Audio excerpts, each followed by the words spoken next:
Ta'ala wabarakatuh. Salam sejahtera. Pada malam ini saya atau kumpulan saya ini akan membentangkan mengenai teknik pernafasan dan teknik relaksasi imagery dalam sukan bola jaring. Terima kasih kepada pensyarah yang bernama Dr. Nur Hazianti binti Muhammad Khalil. Berikut adalah nama ahli kumpulan kami. Nama saya sendiri Nur Intan Syazwani binti Muhammad Saleh. Rakan sekumpulan saya iaitu Muhammad Abra Syauqi bin Muhammad Amran, Nur Syuhada binti Cik Mazlan, Ahmad Hafizuddin bin Abdul Sattar dan Muhammad Abra bin Zainuddin. Seterusnya saya akan menerangkan tentang pengenalan sukan bola jaring. Bola jaring merupakan sukan popular di kalangan kaum wanita. Perkembangan dan pembangunan yang pesat telah meletakkannya sebagai salah satu sukan yang bertarafkan antarabangsa. Sukan bola jaring juga dimainkan oleh dua pasukan yang terdiri daripada 7 pemain dalam sesuatu perlawanan. Permainan ini menumpukan kepada jaringan gol yang terbanyak untuk menentukan kemenangan. Hanya penjaring gol GS dan penyerang gol GA sahaja yang dibenarkan menjaringkan gol dari dalam bulatan gol. Selama 20 minit setiap separuh masa dan masa rehat hanya 5 minit sahaja. Pasukan akan bertukar kawasan gol pada akhir separuh masa yang kedua. Selain itu, permainan ini dipengadili oleh 2 orang pengadil. Antara kesalahan yang tidak boleh dilakukan oleh pemain ketika dalam perlawanan, antaranya ialah pemain tidak dibenarkan mengheret atau menggerakkan kaki. Pemain tidak dibenarkan memegang bola melebihi dari 3 saat dan pemain tidak dibenarkan sama sekali melakukan sentuhan dengan pemain lawan sama ada secara sengaja atau tidak sengaja. Ukuran gelanggang bola jaring yang dibahagikan kepada 3 kawasan. Bola jaring juga boleh dimainkan pada permukaan gelanggang yang berumput. Permukaan gelanggang berumput hendaklah rata dan bersih. Pastikan tiada batu, pasir, kaca dan sebagainya pada permukaan tersebut agar tiada sebarang kecederaan yang boleh berlaku terhadap pemain. Peralatan dan pakaian pula terdiri daripada bibs di mana 2 set bibs tampalan berhuruf menunjukkan posisi pemain seperti GK goalkeeper, GD goal defense, WD wing defense, C center, WA wing attack, GA goal attack dan GS goal shooter. Bola yang digunakan bagi semua tahap umur ialah saiz 5. Bola getah atau bola kulit sahaja digunakan dalam permainan bola jaring. Pakaian pula mestilah satu pasukan perlu memakai pakaian yang seragam di mana pakaian dan kasut yang sesuai. Sistem pertandingan pula terdiri daripada 2 iaitu sistem pertandingan kalah mati atau sistem pertandingan liga. Seterusnya saya akan serahkan kepada rakan saya. Teknik pernafasan. Jadi pernafasan dapat dilakukan dengan memilih satu keadaan yang tiada gangguan dan selesa. Teknik pernafasan adalah proses menarik dan menghembus nafas. Teknik pernafasan terbahagi kepada 2, iaitu pernafasan dada, pernafasan perut dengan melakukan proses pernafasan secara mendalam. Ia akan menghasilkan relaksasi yang berkualiti. Seterusnya, prosedur untuk melakukan teknik pernafasan. Pada prosedur ini, yang pertama sekali ialah pursed lips breathing, iaitu tarik nafas melalui hidung dalam kiraan 1, 2. Seterusnya, ucurkan bibir anda seperti meniup lilin hari jadi.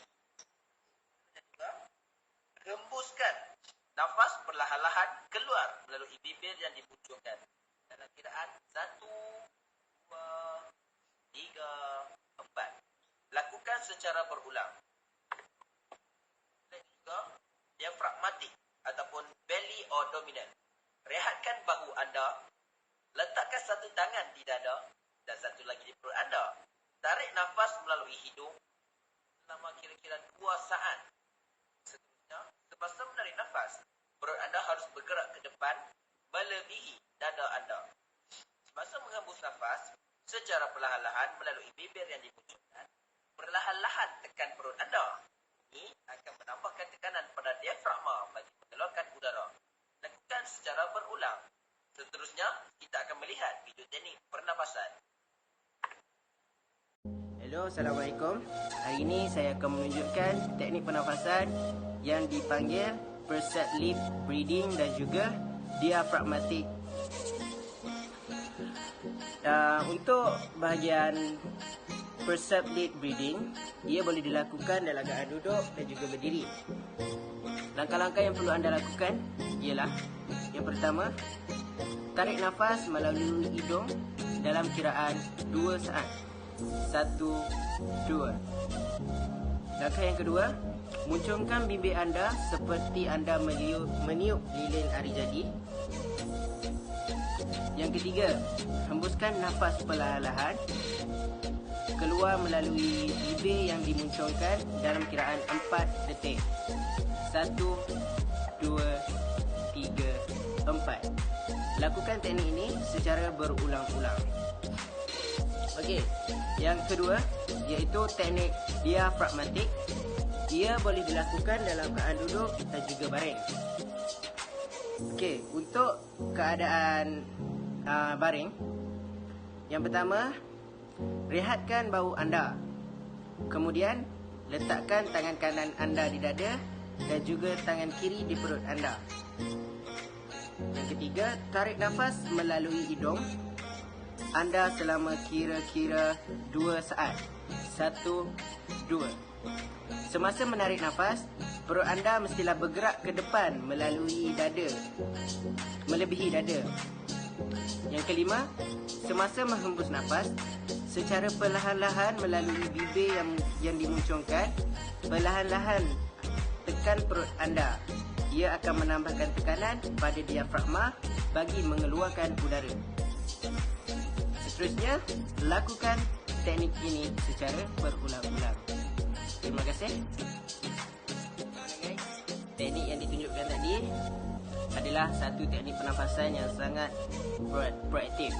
Jadi, saya ucapkan semoga anda selamat mencuba. Terima kasih. Nama saya Nursyara binti Cik Maslan.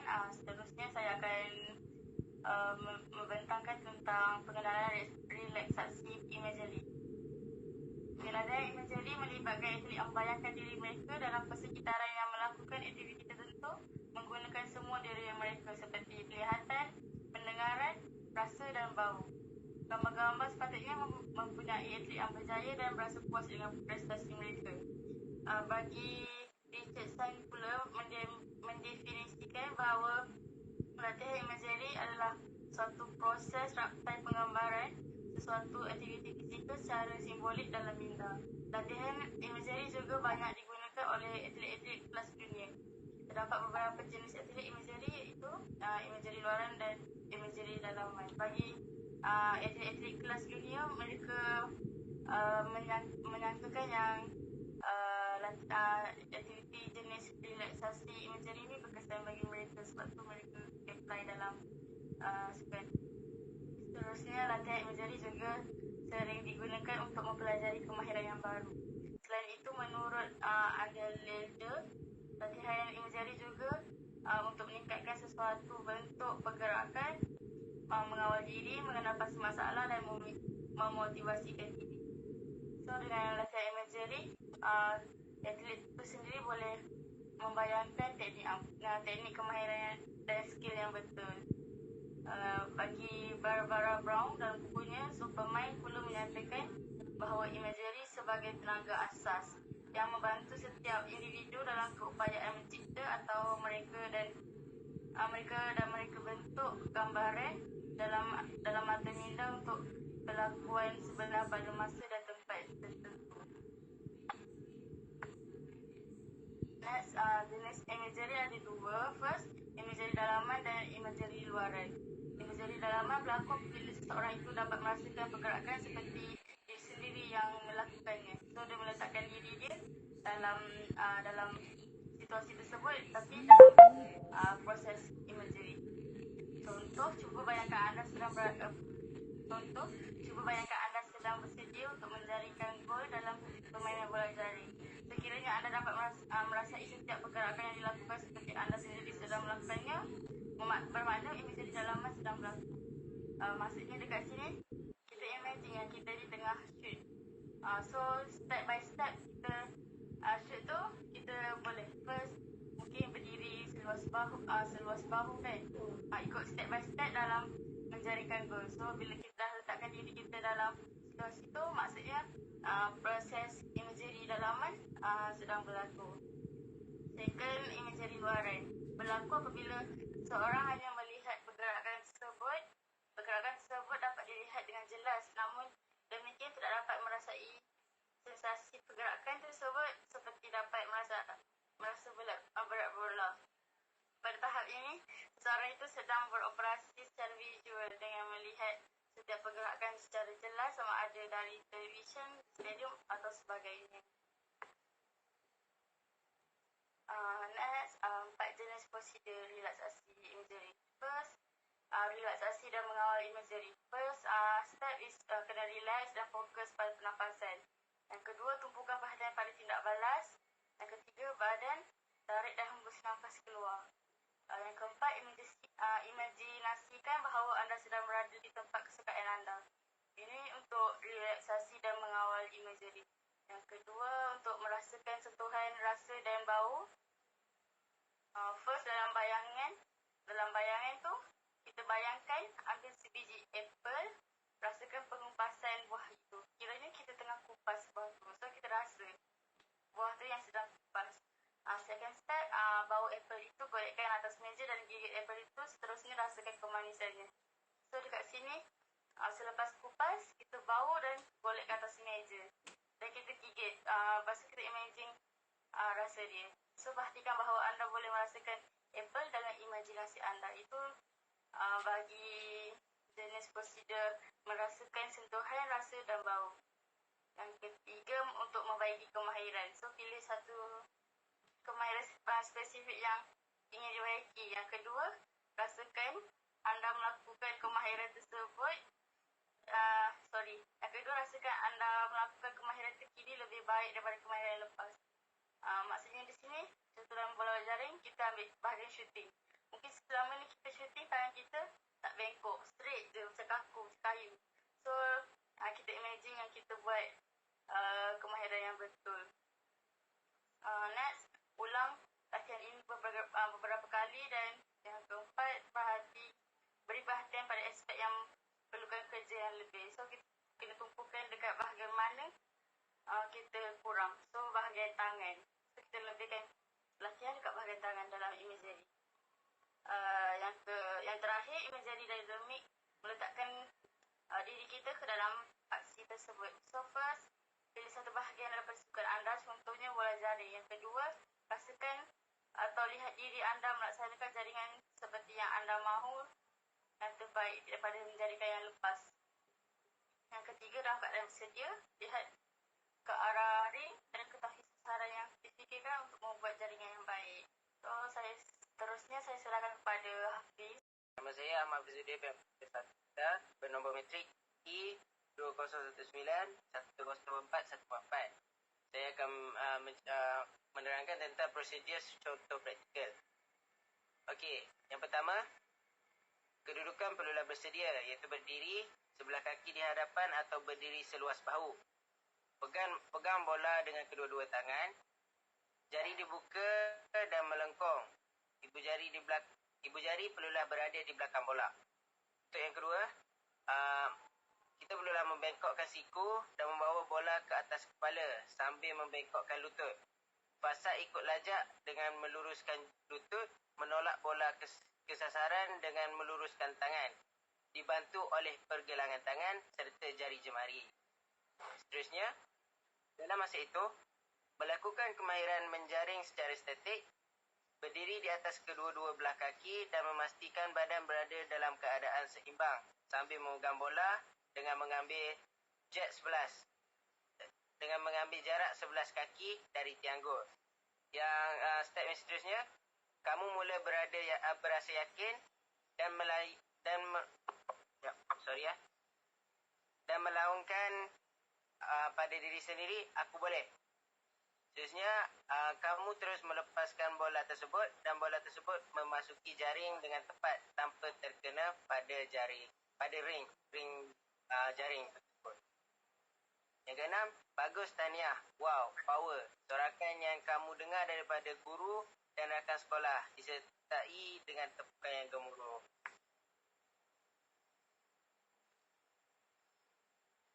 Contoh skrip video relaksasi imagery. Bayangkan kamu berada di gelanggang bola jaring SMK Ledang. Kamu memakai pakaian sukan sekolah yang berwarna biru. Kamu mendengar suara rakan-rakan yang bergelak ketawa dan tidak sabar untuk mempelajari kemahiran menjaring estetik. Guru berkata, kedudukan fasa persediaan ialah kedudukan bersedia. Berdiri sebelah kaki di hadapan atau berdiri seluas bahu. Pegang bola dengan kedua-dua belah tangan, jari dibuka dan melengkung. Ibu jari perlulah berada di belakang bola.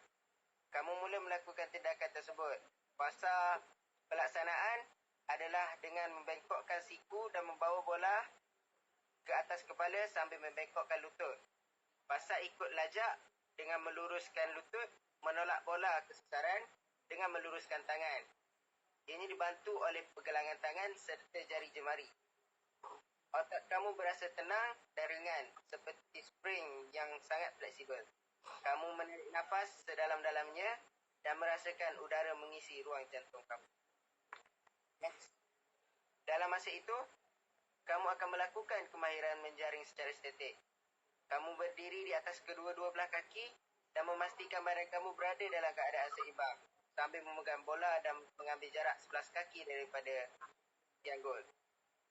Kamu memegang bola di atas kepala dan membengkokkan siku. Kamu merasakan bahawa otot lengan sudah mula panas dan sedang dilenturkan. Kamu mula berasa yakin dan melakukan pada diri, aku boleh. Kamu membengkokkan lutut dan mengambil nafas yang dalam sebelum kamu terus melepaskan bola tersebut. Dan bola tersebut memasuki jaring dengan tepat tanpa terkena ring. Bagus, tahniah. Wow, power. Sorakan yang kamu dengar daripada guru dan rakan sekolah disertai dengan tepukan yang betul. Okey, ini adalah video imagery. Aduh, aku dah ada test esok untuk cara menjaringkan statik. Apa yang patut aku lakukan? Baru aku ingat, aku kena imagery balik apa yang coach aku telah ajar. Ayuh, marilah aku ingat kembali. Aduh. Bayangkan kamu berada di gelanggang bola jaring. Kamu memakai pakaian sukan. Kamu mendengar suara rakan-rakan yang bergelak ketawa dan tidak sabar untuk mempelajari kemahiran menjaring statik. Guru berkata, kedudukan fasa persediaan ialah kedudukan bersedia. Berdiri sebelah kaki di hadapan atau berdiri seluas bahu. Pegang bola dengan kedua belah tangan, jari dibuka dan melengkung, ibu jari di belakang bola. Kamu mula melakukan tindakan tersebut. Fasa perasaan adalah dengan membengkokkan siku dan membawa bola ke atas kepala sambil membengkokkan lutut. Fasa ikut lajak dengan meluruskan lutut, menolak bola ke sasaran dengan meluruskan tangan. Otak kamu berasa tenang dan ringan seperti spring dan dengan fleksibel. Kamu menarik nafas dalam-dalam dan merasakan udara mengisi ruang jantung kamu.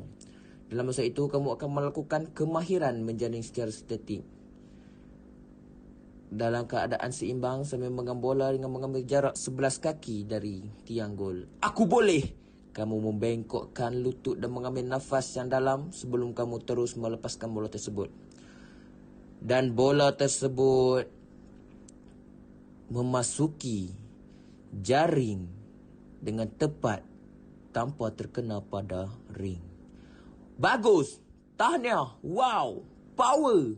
Sorakan yang kamu dengar daripada guru dan rakan sekolah disertai dengan tepukan yang gemuruh. Sekarang saya akan serahkan kepada kawan saya, Dr. Abra. Baik. Assalamualaikum warahmatullahi wabarakatuh. Nama saya Muhammad Abra Al-Shawki bin Muhammad Abra. Nombor metrik KNI 2019102414. Hari ini saya akan menerangkan kemahiran psikologi bagi imagery. Imagery mental adalah kemahiran yang boleh dipelajari. Untuk menguasai kemahiran mental, imagery ini memerlukan usaha, konsentrasi, disiplin dan latihan yang cukup. Imagery adalah satu teknik mental yang boleh digunakan untuk memperoleh kemahiran, meningkatkan kemahiran dan menyelesaikan masalah di dalam mindanya sebelum suatu pertandingan dan pemulihan kecerdasan.